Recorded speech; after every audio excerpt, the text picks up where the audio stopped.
Fala, meu atleta, olha só, vou te falar, tá? O jeito que tu faz o wall walk talvez seja o pior jeito e o jeito mais pesado. E é por isso que você fica tão cansado nessa posição. Se você não me conhece, eu me chamo Otávio, sou fisioterapeuta, treinador de CrossFit de nível 2. E aqui nesse canal eu te ensino como você pode treinar de uma maneira mais segura, de uma maneira mais eficiente, reduzindo o risco de lesão. Então já aproveita, clica ali, se inscreve no canal, curte esse vídeo, que hoje eu vou te mostrar como você vai progredir o wall walk de uma maneira que te canse muito menos. A verdade é, depois do Open, o wall walk acabou com a nossa vida. Um movimento que antes era uma adaptação para quem não fazia parada de mão, para quem não fazia wall walk, ou para quem não fazia handstand walk, agora se tornou uma tortura na mão de muitos treinadores por aí, inclusive minhas. E o que acontece? Ele é um exercício muito básico de ginástica, porque o ponto principal dele é ensinar conexão e força de empurrada, que são coisas fundamentais para o desenvolvimento da ginástica.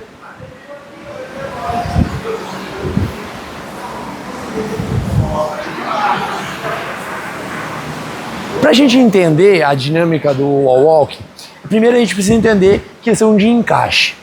Eu vou te fazer uma pergunta: onde é mais fácil eu segurar esse peso? Com o braço do lado da orelha ou com o braço à frente da orelha? Então vamos ver, se eu mantenho esse peso à frente da minha cabeça, então onde a minha cabeça está longe do meu ombro, eu já estou sentindo a musculatura do meu ombro fazendo muita força para segurar aqui. Porque o que acontece? Como eu não estou encaixado, nessa posição aqui, o peso está querendo cair. Então nessa posição, o meu deltoide, a musculatura do meu ombro, precisa estar o tempo todo resistindo a essa carga. E aqui eu tenho uma mecânica que demanda muita força da minha região de deltoide anterior, vai demandar muita força dos meus tríceps para manter esse peso aqui. Agora, quando eu consigo manter o braço do lado da orelha, então eu consigo manter esse peso alinhado com o meu tronco, então o peso está alinhado com o meu ombro, que está alinhado com o meu quadril, que está alinhado com o meu pé. Ele obviamente também faz força. E obviamente ele precisa ter muito mais força, precisa ter força para conseguir sustentar essa posição. Porém, nessa posição aqui, o peso e o vetor de força está exatamente em cima do eixo. Diferente daqui, que o peso está à frente do eixo. Então, se eu tenho um peso à frente do meu eixo, eu tenho um maior braço de alavanca do que quando esse peso está aqui, em cima do eixo. Se o peso está em cima do eixo, eu tiro uma sobrecarga mecânica muito forte. E aí fica muito mais leve de eu conseguir encaixar. Só que para eu ter essa posição, eu preciso ter uma progressão, uma forma de entender como é que eu chego nessa posição. Porque se eu não consigo compreender como é que eu chego nessa posição, eu não consigo também reproduzir ela. E aí fica muito mais difícil. Então vamos lá, para eu poder progredir o meu wall walk de uma maneira que seja segura e eficiente, alguns critérios aqui são importantes. Eu tenho que ter um bom controle de canoinha invertida, porque essas posições são a base da ginástica. Se eu não tiver uma boa estrutura, consciência corporal de como funcionam as canoinhas e de como eu faço para poder ter controle delas, eu não vou conseguir reproduzir agora numa posição invertida. Porque se eu não tenho controle e domínio sobre uma posição mais simples, que é a canoinha, numa posição invertida, que é mais pesada, eu também não vou ter. Fechado? Então eu preciso ter esse controle. Como é que a gente começa o wall walk? Tá? O primeiro ponto para eu começar o wall walk é eu começar trabalhando o pike push-ups. O pike push-ups ele funciona da seguinte maneira. Eu vou começar em posição de prancha. Aqui nessa posição de prancha eu quero botar o meu quadril para cima e encaixar o ombro na orelha. Aqui eu já entro numa posição de estabilidade. E aqui eu já começo corrigindo o erro que muita gente faz, que é ficar nessa posição aqui, ó, que nem eu tava segurando a anilha antes, com o ombro à frente da linha da minha cabeça. Nessa posição aqui eu gasto muita força e tá ficando cansativo de eu ficar. Então eu encaixo e mantenho o meu ombro alinhado com a minha cabeça. Isso aqui garante o quê? Menor demanda para a musculatura do ombro. Vai cansar, só que eu quero tentar cansar o menos possível.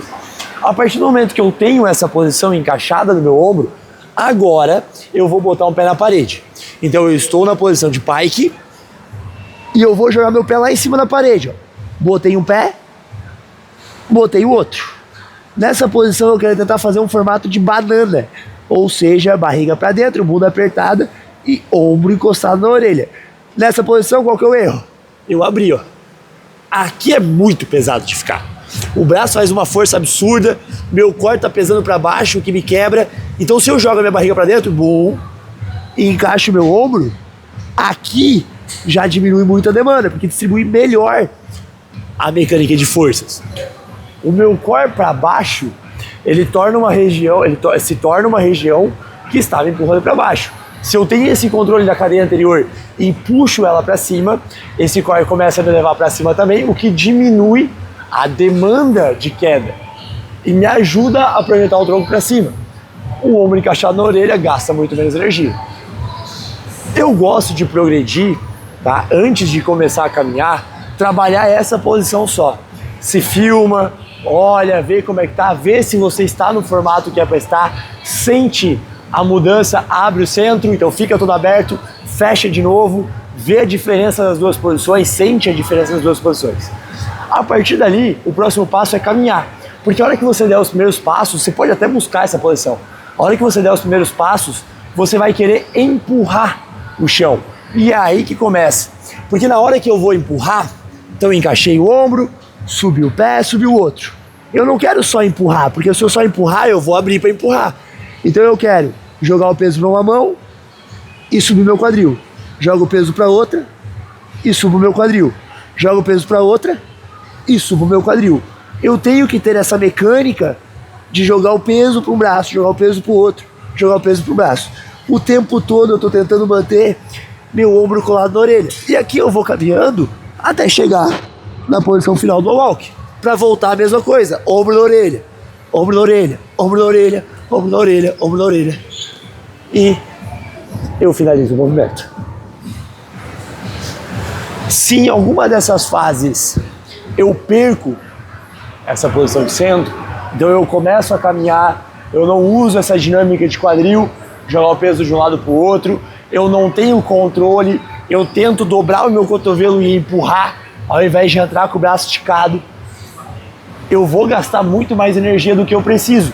E gastar muito mais energia do que você precisa num movimento que é difícil, vai te quebrar. E aí tu vai fazer 2, 3 repetições e acabou o teu treino. E tá, mas vocês viram, qual que é o problema de eu fazer errado? Qual que é o problema, na verdade, de eu fazer um movimento de uma maneira menos eficiente? Quando você está numa posição onde o teu ombro está na frente da linha da barra, ou no caso do chão, né, o ombro não está colado na orelha, você, como eu te falei, você gera mais sobrecarga para o teu ombro. Só que você começa a jogar o peso para estruturas que não deveriam estar recebendo aquela carga. Por exemplo, os músculos do manguito, por exemplo, os músculos do tríceps, por exemplo, os músculos do teu bíceps. Então esses caras, eles estão batalhando para segurar o teu ombro no lugar. E aí tu tá botando todo o teu peso para fazer um movimento. Então você gera uma sobrecarga absurda para músculos que não deveriam estar fazendo essa sobrecarga toda, deveriam receber essa sobrecarga toda.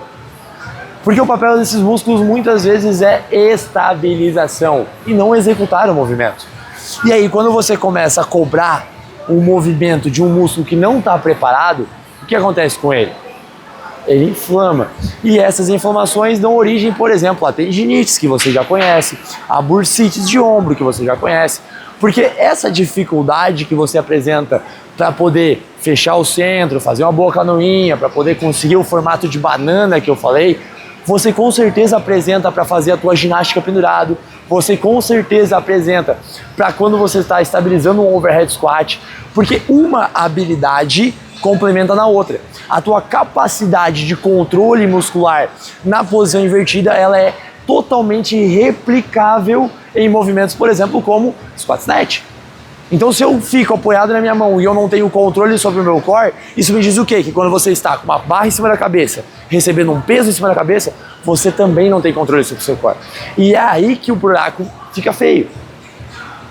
Porque é nessa hora que outras estruturas começam a ser sobrecarregadas. Assim como o teu ombro é sobrecarregado aqui, no snatch, teu ombro também vai ser. Isso vai gerando problemas e inflamações que podem acarretar em dores.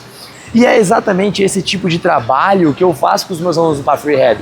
Além de entregar para eles um programa de fortalecimento, de reabilitação, esse trabalho educacional sobre o movimento é fundamental para que você consiga executar o movimento de uma maneira mais segura, mais eficiente, sem gerar sobrecarga para músculos que não deveriam estar sendo sobrecarregados e principalmente resolver a sua dor para você treinar sem problema. Então, se você tem interesse, já está com dor e quer resolver o teu problema, aqui embaixo na descrição desse vídeo tem um link para você conhecer o Path Rehab.